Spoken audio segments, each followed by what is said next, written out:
aren't that many wins in the scheme of things, at least within, my career so far, because we settle a lot because it's in the best interest of the taxpayer a lot of the times to settle. I mean, even some of the strongest cases.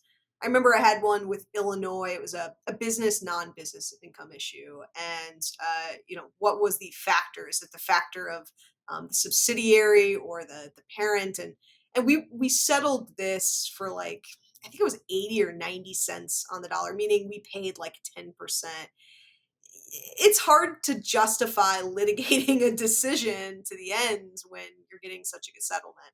And I'm not saying that's always the case, but the point is like the strongest ones often do settle. So, getting a win is fun. And Jordan and I just had a big win in Oregon.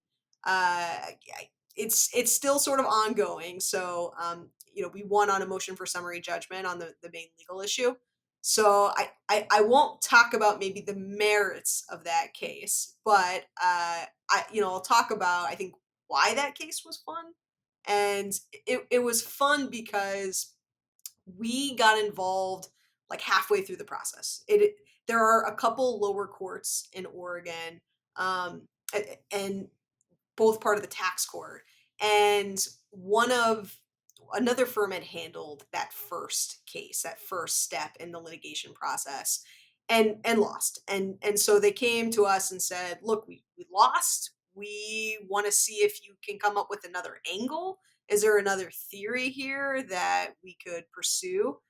And Jordan and I and the team, we came up with some creative ideas on this. Kind of it was a case where I think the judge, as well as probably the department, knows that the answer was egregious. I mean, it's an income tax case dealing with apportionment and what sort of apportionment rules are being applied to them.